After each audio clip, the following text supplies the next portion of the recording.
자, 이 제조간접비는 고정제조간접비하고 변동제조간접비하고 이렇게 둘로 분리할 수 있다라고 했었죠.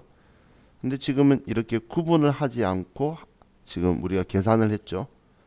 그것처럼 우리가 지금 우리가 계산한 방식이 단일 배분율법인데, 이 단일 배분율법은 우리 변동 제조 간접비, 고정 제조 간접비 구분 없이 계산을 하는 방식이 단일 배분율법이에요. 그냥 우리 지금 한 게 단일 배분율법이다라고 보시면 돼요. 그럼 지금 우리가 한 건 단일 배분율법인데, 자, 이중 배분율법이라는 건 변동 제조 간접비와 고정 제조 간접비를 구분을 해서 둘로 나눠서 변동 제조 간접비는 실제 발생액으로 실제 값으로 이렇게 계산을 하고, 그리고 고정 제조 간접비는 최대 발생액으로 계산을 하는 거예요. 이 둘을 분류 나눠 가지고, 그래서 이 두 개를 합치는 방식이 우리 이중 배분율법이에요. 그럼 우리가 계산을 했을 때에 단일 배분율법보다는 이중 배분율법이 보다 더 정확한 값이 나올 수 있겠죠. 그죠? 그래서 지금 이 방법하고 다 똑같이 직접 배우법, 단계 배우법, 상호 배우법 똑같은데 제조 간접비를 분류를 나눠서 변동 제조 간접비로만 이렇게 계산을 하고 고정 제조 간접비로만 이렇게 계산을 해서 둘을 합치는 방식이 우리 이중 배분율법이라는 거예요. 그럼 이론 시험에서는 여러분한테 나온다면 지문에 이 표현을 할 거예요. 이중 배분율법은 변동 제조 간접비는 실제값, 그리고 변동은 실제값, 고정은 얘는 항상 최대치가 나오는 거니까 최대값으로 계산을 하는 게 이중 배분율법이라는 거예요. 근데 이런 구분 없이 그냥 한 번에 방금처럼 하는 게 단일 배분율법이다라고 보시면 돼요. 자, 그럼 이중 배분율법이 좀 더 이렇게 세분화시켜서 계산하니까 단일 배분율법보다는 보다 더 정확한 결과값을 도출할 수가 있겠죠. 하지만 여기에서 여러분들이 오해하시면 안 되는 게 단일 배분율법이 정확하지 않다라는 게 아니에요. 단일 배분율법이 정확하지 않다라는 게 아니고 이중 배분율법이 단일 배분율법보다 더 정확하다는 거지. 뭔가 한 개를 더 아는 게 보다 더 정확하다는 거지. 단일 배분율법이 지금 우리가 했던 게 정확하지 않으면 할 필요가 없는 거예요. 그래서 앞으로도 우리가 지금 계산하거나 뭐 하는 이런 것들에 대해서 이야기할 때 정확하지 않다라고 하면 그거는 틀린 지문이에요. 정확하지는 않으면 할 필요가 없다 생각하시면 돼요. 정확한데 근데 우리가 본 것보다 뭔가를 더 해주면 걔가 보다 더 정확하다 이렇게 생각하시면 될 것 같아요. 자, 그럼 우리 그 단계 배우법 계산하고 했던 거 기억이 나시죠? 그래서 아직 기억이 남아 있을 때에 우리 그 계산을 좀 해봅시다. 그래서 자, 교재 528페이지로 갈게요.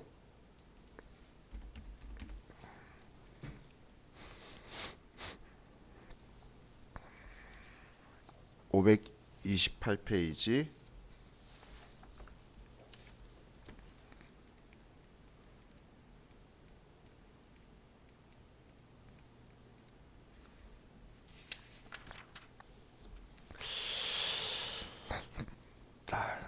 이 문제를 보면 자, 주식회사 학동은 단계 배분법을 사용하여 원가 배분을 하고 있다.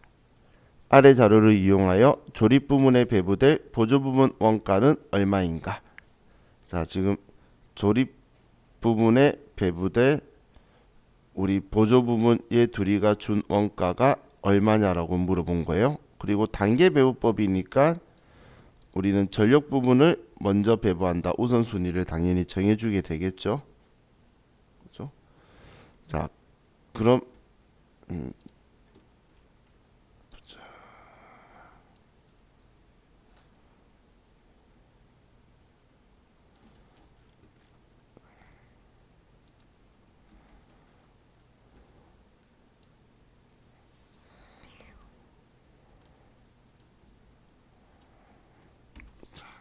이렇게 봤을 때 자, 뭐 똑같이 하려고 하려면 얘도 지우고 똑같이 써서 봅시다. 보조 부문이고 제조 부문이고 전력 부문, 관리 부문, 조립 부문, 절단 부문 20만원, 70만원, 300만원, 150만원. 여기에 전력 부문, 관리 부문 10%, 50, 40, 10, 30, 60. 자, 이렇게 지금 적혀 있는 거죠. 자, 그럼 여기에서 지금 보조 부분이 어제 제가 하고 같이 한 거하고 다르게 왼쪽에 있는 거예요. 그럼 이걸 먼저 배부하겠다라고 했으니까 그럼 전력 부분을 먼저 배부를 하면 얘는 20만 원 가지고 봤을 때 10%, 50%, 40%니까 여기에는 2만 원, 20만 원 10%니까 여기에는 10만 원, 여기에는 8만 원 이렇게 배부를 하겠죠. 그죠? 그럼 이제 관리 부분을 할 건데 자, 관리 부분은 그럼 전력 부분한테 2만 원 받았으니까 얘는 72만 원을 가지고 배부를 하겠죠. 그리고 직접 배분법처럼 얘를 무시하고 3대 6으로 나누게 될 거예요. 그럼 72만 원 곱하기 우리는 90분의 30 이렇게 하면 되겠죠. 그럼 자, 얘는 8, 9, 72, 8, 38, 24 24만 원인가요? 그렇죠? 그러면 24만 원. 그럼 얘는 60, 48, 48만 원이 되겠죠? 그럼 이제 우리가 값을 구했으니까 질문에서 물어본 거는 조립 부분 여기에 배부될 보조 부분 원가니까 10만 원과 24만 원 이걸 물어본 거죠. 그래서 답이 34만 원이 되는 거네요. 자, 이렇게 물어볼 때도 있어요. 뭐 어디가 누구한테 얼마 배부하냐. 그리고 만약에 조립 부분에 그럼 배부되는 모든 제조 간접비는 총 제조 간접비는 얼마인가? 그럼 334만 원 이렇게 썼겠죠. 이런 형식으로 질문할 거라는 거예요.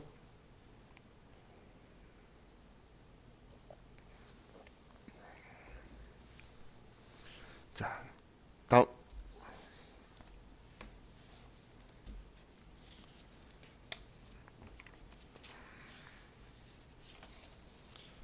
이제 626페이지로 가볼게요. 626페이지 8번 626페이지 8번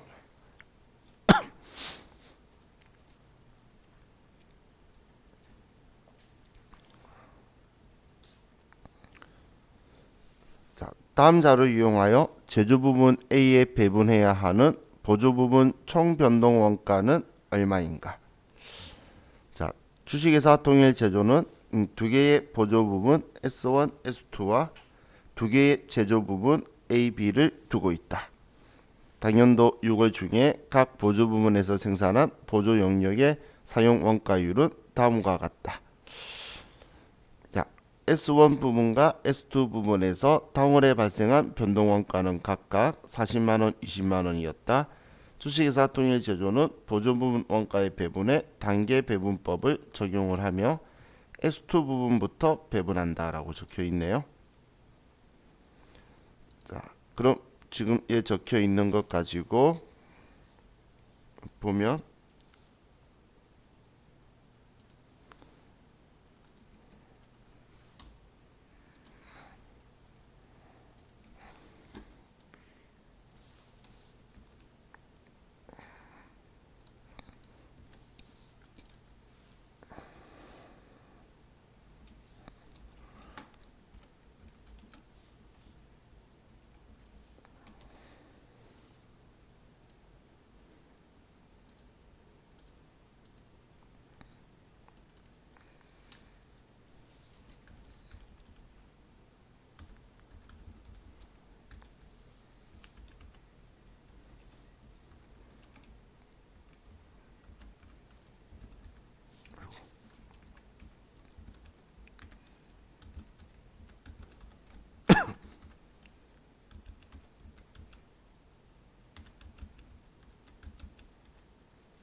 지금 이게 우리 문제 내용이죠. 문제 내용 정리하면 금액도 S1, S2에 각각 40만원, 20만원이다 적혀 있고, 그리고 지금 여기에서 S2를 먼저 배부하라 그랬으니까 S2 20만원 가지고 먼저 할 거예요. 그럼 지금 얘 0.2, 0.4, 0.4 그러니까 20%, 40%, 40%라는 거네요. 얘도 0.4, 0.2, 0.4 딱 100% 가지고 퍼센티지 되어 있는 거예요. 차라리 뭐 용량 줘가지고 비율 나누는 것보다 이게 더 편하죠. 그럼 얘는 처음 할 때 얘는 제로니까 당연히, 그럼 S2 가지고 보면 S1이 0.4 8만원, 자 그리고 얘는 4만원, 얘는 8만원 이렇게 배부를 하겠죠. 그러면 이제 S1은 40만원인데 8만원을 배부받았으니까 48만원이 되고, 그럼 이 48만원 가지고 얘 배부할 때에 얘는 무시할 거니까 40% 40% 똑같네요.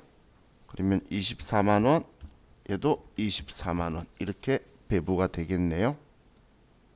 지금 얘 비율. 그러면 자, 지금 질문한 거는 제품 A에 배부되는 우리 변동 총원가 얘를 이야기하는 거죠. 그죠? 그러면 얘 둘이 합은 28만원이라서 답이 4번이 되겠네요.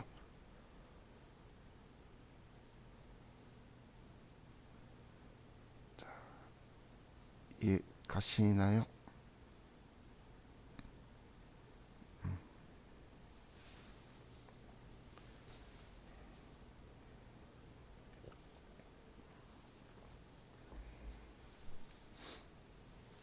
자, 그럼 이제 계산이 아니고 글로 나오는 게 더 많이 나와요. 551페이지로 가봅시다.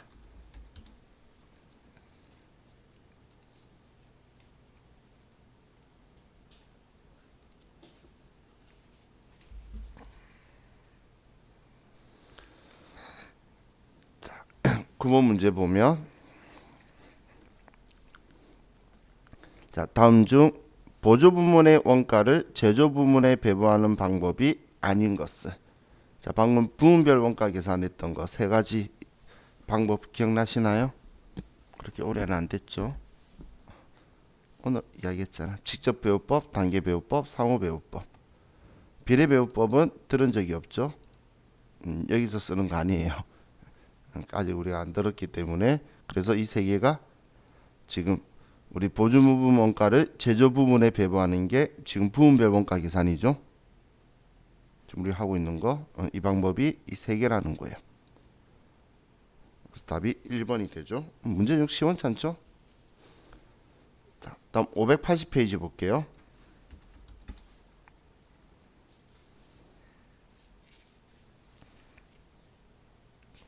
자, 580페이지에 8번.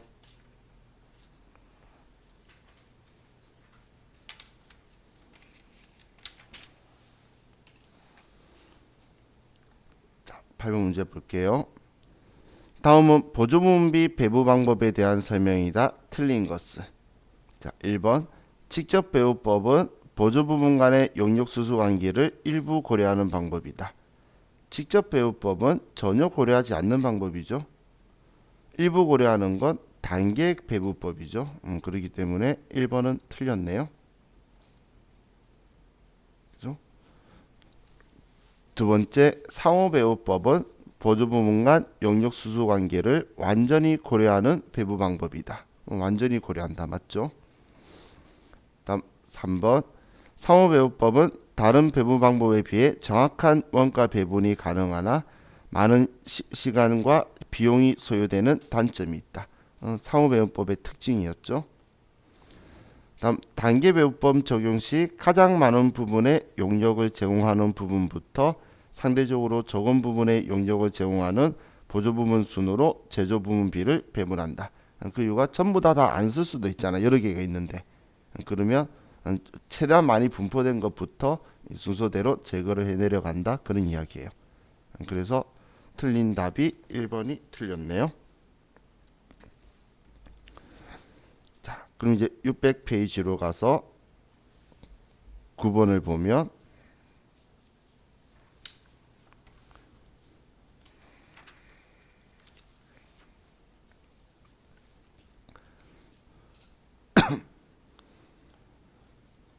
자, 다음 중 부문별 원가 계산에 대해 옳게 설명한 것은, 이번 옳은 것을 물어봤네요.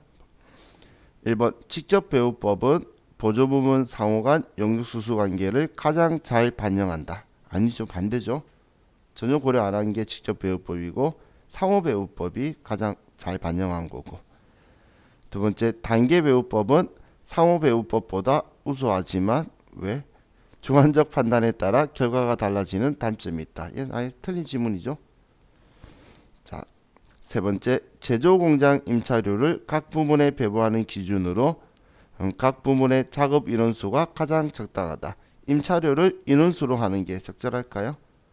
제 생각에는 임차료라면 면적이 나을 것 같아요. 그죠? 그래서 가장 적당하다 해서 3번 틀렸고, 4번의 직접 배우법, 단계 배우법, 상호 배우법의 차이는 보조부문 상호 간 용역수수 반영 정도의 차이라고 할 수 있다. 용역수수 관계 고려에 따라서 얘 세 개를 구분하는 거였죠.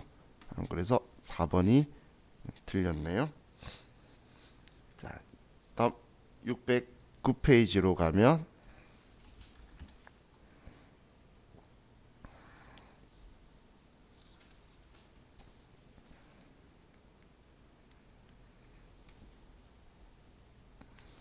자, 8번 609페이지의 8번. 자, 다음 중 보조부문 원가의 배분 기준과 배분 방법에 대한 설명으로 옳지 않는 것은. 얘네들이 배분 지 마음대로 써요. 그래서 같은 거라고 여러분들 생각하시면 돼요. 자, 1번 직접 배분법은 보조부문 원가를 오로지 제조 부문에만 배분하는 방법이다. 직접 배분법은 우리 서로 보조부문끼리 주고받은 용역수 관계 고려 안 하니까 전부 다 제조 부문에만 나누는 거니까 맞고. 2번 단계 배분법은 배분이 끝난 보조 부문의 원가를 다시 배분하지 않는 방법이다. 전부 다 뿌리고 나서 그다음부터는 자기는 이제 제외가 되는 거죠. 그죠? 자, 다음 세 번째, 상호 배분법은 배분 순서를 결정해서 배분하는 방법이다. 배분 순서 맞나요?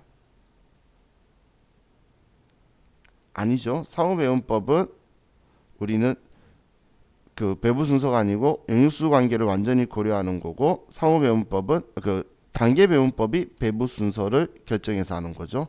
단계 배분법이라서 얘는 틀렸고. 다음 건물 관리 부문 원가 발생과 배부 기준이 면적 사이에는 합리적인 인과관계가 있다고 볼 수 있다. 건물 관리 그 부분하고 면적하고는 관리비는 면적으로 하는 거 뭐 인과관계 있다고 볼 수 있겠죠. 그렇기 때문에 얘 틀린 거는 3번이 틀렸네요. 자, 이렇게 하면 자와 같이 이제 부문별 원가 계산이 끝났고, 자 이제 자고 제품별 원가 계산을 보도록 합시다.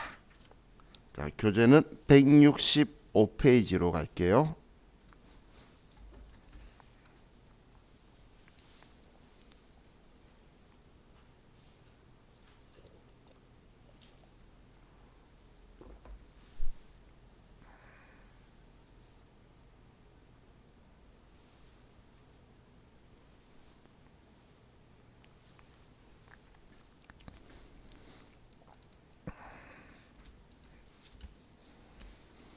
자, 우리가 T 계정 쓰면서 했던 게 요소별 원가 계산이고, 방금 했던 게 부문별 원가 계산이고, 이제 자고 제품별 원가 계산을 하려고 하는 거예요. 자, 그럼 이 제품별 원가 계산이라는 건 이제 제품 한 개당 가격이 얼마인지를 이제 산정을 하겠다라는 건데, 그럼 한 개당 가격을 산정할 때에 자, 우리 회사의 업종의 형태에 따라서 계산하는 방법을 우리는 개별 원가 계산과 종합 원가 계산으로 둘로 분류를 나눠요. 자, 우리 개별 원가 계산은 얘는 다품종 소량 생산 방식에 적합한 형태이고, 종합 원가 계산은 소품종 대량 생산 형태에 적합한 방식이다라고 보시면 돼요. 다품종 개별 원가 계산에서 다품종 소량 생산이라는 말은 주문 제작에 적합한 방식이고, 우리 소품종 대량 생산이라는 건 그냥 우리가 하나씩 계산하기에 적절하지 않는 뭐 인스턴트 라면, 우리 종이컵, 볼펜 뭐 이런 것들 있죠. 그런 것들이 우리 종합원가 계산 방식의 내용이다라고 보시면 돼요. 자, 그럼 이 개별원가 계산이라는 건 뭐냐면 물건 하나 개별적으로 원가 계산을 따로 작업 지시서를 쓰겠다는 거예요. 물건 하나 단위당 일일이 개별적으로 계산을 하겠다는 거예요. 그렇기 때문에 여러분들이 봤을 때에 종이컵 한 개를 가지고 원가 계산하고 있는 게 과연 합리적일까요? 그런 건 비합리적이죠. 그죠? 그렇기 때문에 개별 원가 계산은 주로 우리 큰 대형 선박이나 아니면 비행기 아니면 우리 뭐 건물 이런 것들처럼 우리가 덩치가 큰 것들 있죠. 그리고 위에 적혀 있는데 주문 제작 이런 것들에 사용하는 게 적합한 거예요. 자, 근데 지금 얘네들 봤을 때에 자, 우리 회사가 배를 만들던 비행기를 만들던 만들 때 우리 회사에서 꼭 그 주문받은 그 하나만 생산을 하고 있을까요? 그럴 일은 없겠죠. 여러 개 생산할 거라는 거예요. 자, 예를 들면 자, 여러분들 비행기 타고 외국이나 이런 데 나갈 때 보면 우리 보잉이라는 회사의 그 비행기를 거의 많이 타시죠. 그럼 7호책인데 좀 제가 있었던 일인데 제가 좀 멍청한지 저는 외국 나갈 때는 무조건 대한항공이에요. 아니면 아시아나나 한국말을 쓸 수 있는 사람을 만나야지. 그래서 그런 비행기만 타는데 저는 그래서 일 때문에 프랑스 갈 일이 있어서 프랑스 갔다가 돌아온 거다 대한항공을 했다라고 생각했는데 제가 뭔가 실수를 했나 봐요. 그래서 갈 때는 대한항공이었는데 올 때는 에어프랑스였던 거예요. 근데 같은 7호측이었어요. 그래서 저는 처음엔 당황을 했죠. 근데 비행기를 타는 순간 더 당황한 게 비행기 속 크기는 똑같을지 몰라도 속은 완전히 틀려요.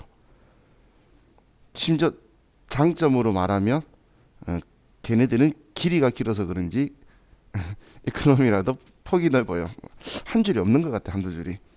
그리고 그 골 가운데 한가운데 끝에 보면 테이블이 붙어 있어요. 그리고 뭔가 다과를 좀 올려놔요. 그 앞에서 무슨 말을 하는지 모르는데 나중에 손가락 가리키는 거 보면 먹고 싶으면 알아서 가져가서 먹으라는 거예요. 한국은 와가지고 이제 뭐 가져다 주죠. 걔네들은 그런 식으로 가져가서 먹으라고 하는데 유통기한이 일주일에서 보름 정도 남은 것들이라서 막 주먹으로 가져가는 사람 보면 한국 사람 같아 보여. 그런데 안에 있는 구조가 완전 틀리다는 거예요. 그건 주문 제작인 거죠. 그럼 뭐 대한항공에서 주문한 거랑 에어프랑스랑 주문한 거랑 서로 다른 건데, 근데 중요한 거는 그 두 대가 만약에 동시에 주문이 들어왔어요. 그러면 대한항공에서 주문한 거랑 에어프랑스가 주문한 거랑 따로따로 볼트라 이런 나사 같은 거 살까요? 한 번에 사겠죠.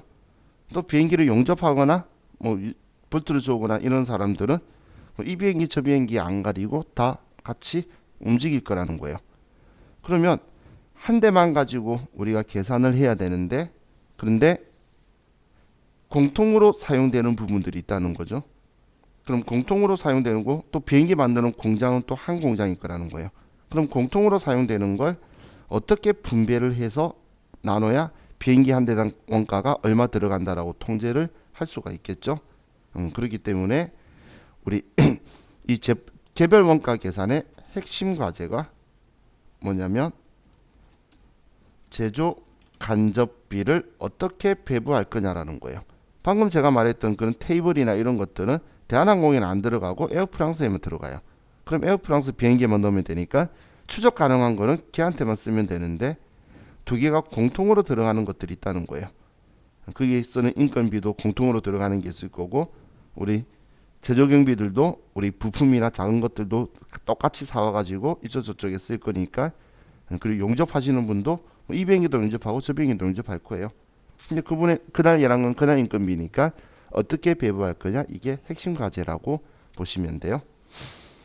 자, 그럼 종합원가 계산은 얘는 소품종 대량 생산. 이 소품종 대량 생산이라는 건 종류가 많지 않은 우리 뭐 A4 용지라든지 인스턴트 라면이라든지 아니면 뭐 볼펜, 종이컵 이런 것들 있죠. 펜이 아니죠. 자, 아닌데 맞죠? 아, PN이네. 죄송해요.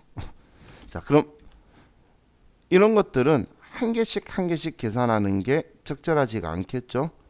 그러면 우리가 이걸 만들기 위해서 다 투입된 걸 가지고 그래서 몇 개 만들었는지를 생각해서 나누기 n분의 1 하는 게 좀 더 효율적이겠죠. 그 말 이해가시죠? 그럼 나누기 n분의 1 할 거면 그 n이 몇 개인지 알아야 될 거잖아. 무슨 말인지 이해가시나요? 돈 들어간 건 파겠어. 예를 들어 우리가 전부 다 들어간 거 다 집계하니까. 그럼 몇 개 완성했는지 n분의 1 해야 될 거니까 이 종합원가 계산의 핵심 과제는 완성품 환산량을 구하는 게 핵심 과제예요. 몇 개 완성했느냐라는 거예요.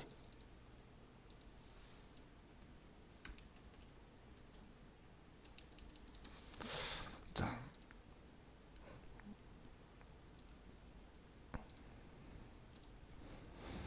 그럼 지금 제가 이야기한 게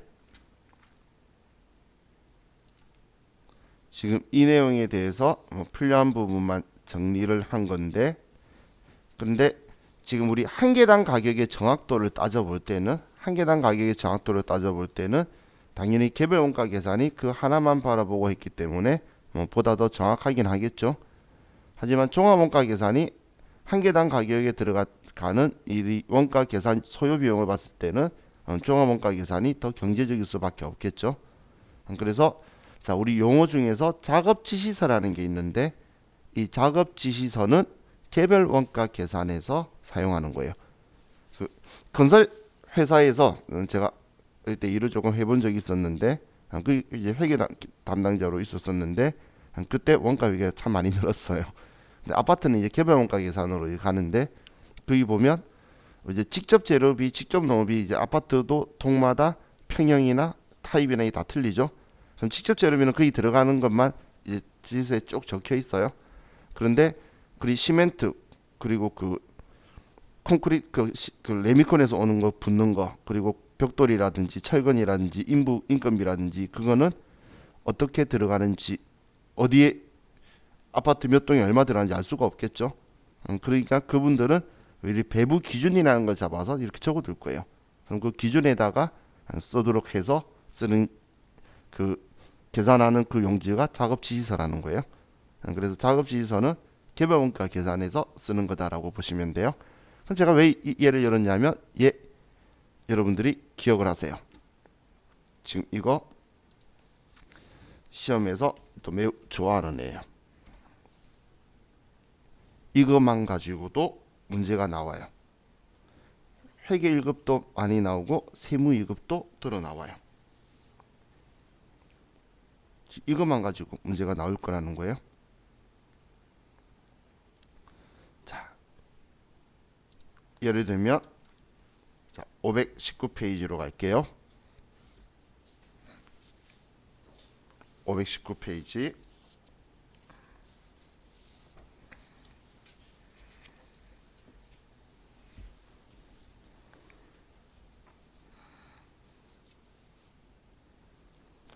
자, 9번 보면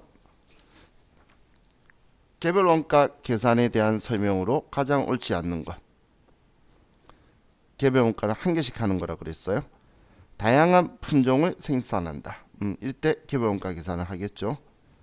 다음 두 번째, 주문 생산 형태로 제품을 제작한다. 주문 생산, 개별 원가 계산. 개별 제품의 제작 원가가 비교적 크다. 그러니까 의미가 있겠지. 한 개씩 계산하는 게. 다음, 동일한 종류의 제품을 대량으로 생산하고 있다. 동일한 종류의 제품을 대량으로 생산하는 거는 우리는 종합 원가 계산에 사용하는 방식이죠. 자, 이런 식으로 나온다는 거예요. 또 551페이지로 갑시다. 551.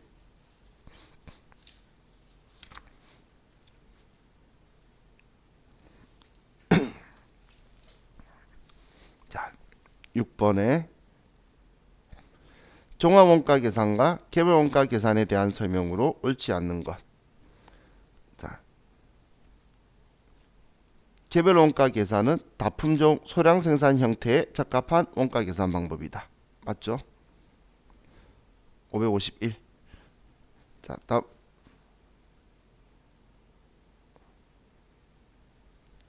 죄송해요. 잠시만요.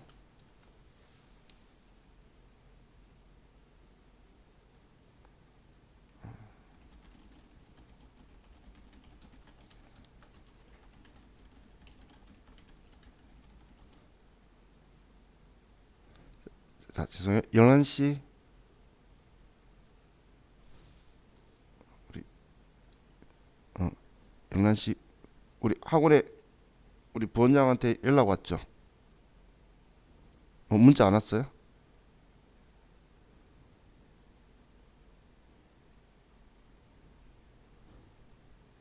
쉬는 시간에 안 왔다고? 왔다고? 안 왔다고?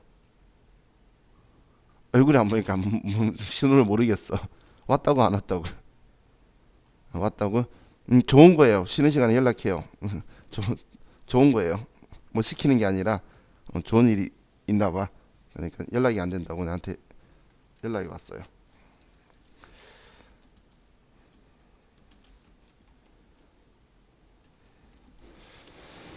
자,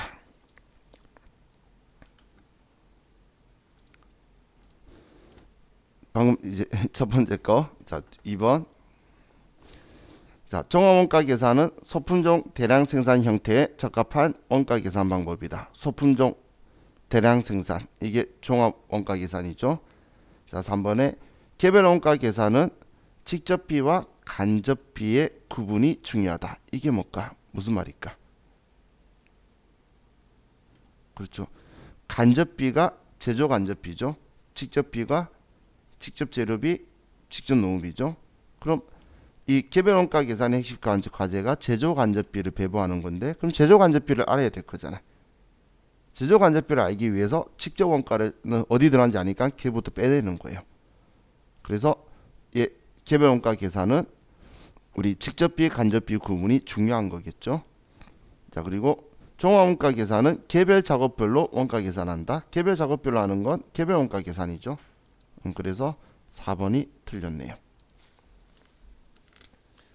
자, 다음 562페이지로 가봅시다.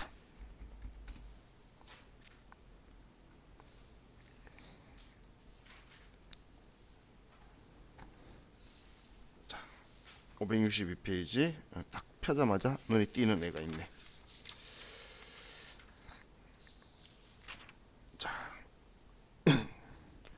다음 중 개별 원가 계산에 대한 특징으로 틀린 것은, 자, 조선업, 건설업 등 주문 생산에 유리하다. 주문 생산, 조선업, 건설업. 2번 실제 원가나 예정 원가를 사용할 수 있다. 이건 아직 우리 공부 안 했는데 이 다음 시간에 이제 할 거예요. 얘를. 다음 세 번째, 개별적인 원가 계산으로 인해 제조 간접비 배분이 중요하지 않다. 얘가 핵심 과제라 그랬죠. 그래서 제가 눈에 툭 들어온 애가 있네 라고 했던 게 얘예요. 중요하지 않다라고 해서.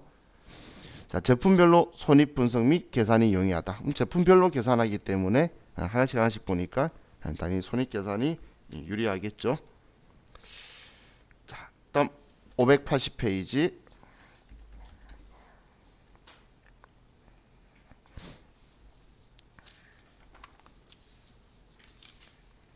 자, 여러분들 아직 공부하실 때 지금 제가 하고 가지고 공부한 것처럼 제가 뭐 하나 알려드리고 뒤에 문제를 쭉 풀죠. 그럼 원가액에 공부하실 때에 전체를 다 보려고 하면 쓸데없는 내용 많이 봐요. 근데 지금 제가 알려드리고 문제 풀고 나중에 뒤에 보면 원가액의 문제 우리 전부 다 풀었어요. 제가 알려주는 것만 공부하시면 돼요. 문제 나오는 것만 알려주고 나머지 군더더기를 다 빼버리는 거예요. 그래서 그것만 공부하시고 뒤를 보시면 돼요. 자, 7번.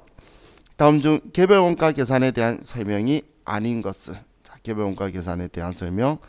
1번 원가의 집계가 공정별로 이루어지기 때문에 개별 작업별로 작업 지시서를 작성할 필요는 없다. 개별 원가 계산은 우리는 작업 지시서를 작성을 해야 되고 공정별로 이루어지는 건, 자, 이런 이제 그 종합 원가 계산에서 공정별 종합 원가 계산이라는 게 있어요. 종합 원가 계산에서 쓰는 표현이에요. 그래서 뒤에 작업 지시서 작성할 필요 없다라고 해서 얘는 틀렸고, 자, 동종 대량 생산 형태보다는 이거 틀린 줄 알았네요. 다품종 소량 주문 생산 형태에 적합하다. 맞죠? 다음 제조 간접비 배분이 중요한 의미를 갖는다. 맞고, 월말 제공품 평가 문제가 발생하지 않는다. 얘는 얘 하나밖에 없기 때문에 뭐가 또 얼마 남았다 이런 거에 대한 거 신경 안 쓸 거예요. 월말 제공품에 대해서는 이따 종합원가 계산할 때 여러분들이 신경을 쓸 거예요. 자, 다음 591페이지 8번.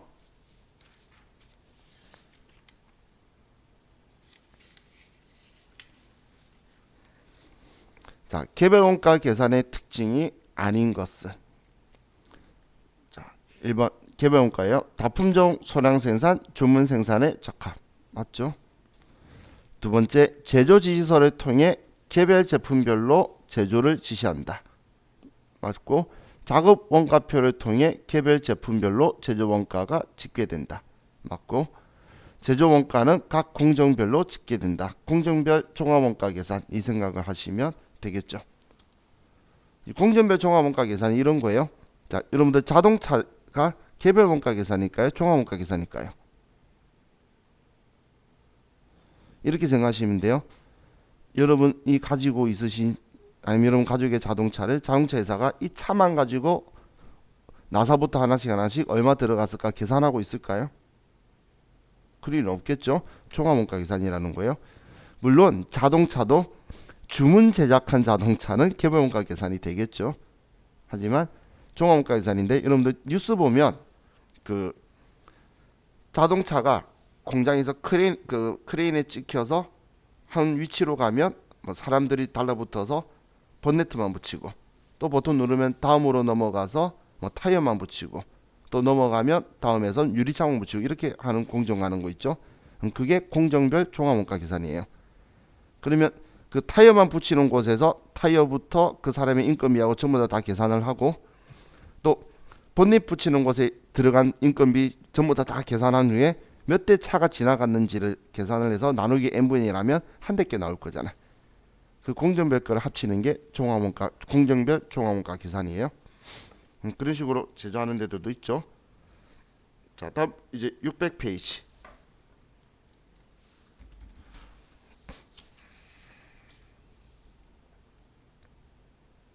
자, 6번. 다음 중 종합원가 계산에서 나타나는 특징이 아닌 것은, 이번엔 종합원가 계산이죠. 고객의 주문에 따라 제품을 생산하는 주문 생산 형태에 적합한 원가 계산이다. 이건 개별 원가 계산이죠. 근데 종합원가 계산 물어본 거니까. 다음, 원가 요소 분류가 재료비와 가공비로 단순화된다. 이건 이제 우리 이걸로 공부할 거고. 3번에 연속적으로 대량 반복 생산되는 형태이므로 기간 개념이 중시된다. 맞죠? 우린 그 대량 반복 생산하기 때문에 언제부터 언제까지 들어간 거냐, 이런 개념을 가질 거예요. 다음 4번에 동일 공정에서 생산된 제품은 동질적이라는 가정하에 평균화 과정에서 기초하여 제품 원가가 계산된다. 그러니까 n분의 1 하지. 그죠? 이게 종합 원가 계산하고 개별 원가 계산 비교하는 형식의 문제인 거예요. 자, 지금 우리 세무이금은 이 정도 문제밖에 안 나왔지만 그래도 작게 나온 건 아니죠. 근데 또 회계이금은 무진장 많이 물어봐요. 얘가 거의 메인인 것처럼 제품 원가 계산은. 그러면 얘는 정확하게 인지하고 들어가 볼 법하죠. 그죠? 그럼 이제 우리 개별 원가 계산을 이 다음 시간에 볼 건데, 개별 원가 계산의 핵심 과제가 뭐라고 했죠? 핵심 과제? 제조 간접비 배부라고 했죠. 그런데 자, 지금 여기는 종합 원가 계산이라고 적혀 있죠. 그러면 우리 교재 두 장만 이제 조금 앞쪽에 가보시면 159페이지 가보시면 159페이지에 개별 원가 계산이 있는데 찾으셨나요? 근데 다음 페이지 넘겨보세요. 내용이 없죠? 성의가 없네, 책이. 자, 그게 아니고 이건 저자마다의 상향인데, 자, 방금 우리 제조간접비 배부가 핵심 과제라 그랬죠. 근데 우리 제조간접비는 어디에서 봤죠? 어디에서 처음 들어봤죠? 우리 요소 이야기하면서 이야기했잖아요. 그래서 교재 140페이지로 꼭 그걸 앞으로 가면, 140페이지 앞으로 가면 거기서 직접 재료비, 직접 노무비, 제조간접비 설명하면서 제조간접비에다가 얘를 붙여놓은 거예요. 너무 앞쪽에 붙여놨죠. 이건 저자마다의 성향이에요. 그러니까 여기에다 설명해놓고 뒤에서 안 한다, 뭐 이건데, 그래서 우리는 이제 이 다음 시간에 개별 원가 계산을 이제 제조간접비 배부 이거 하면서 보도록 할게요. 자, 우리 쉬었다 합시다.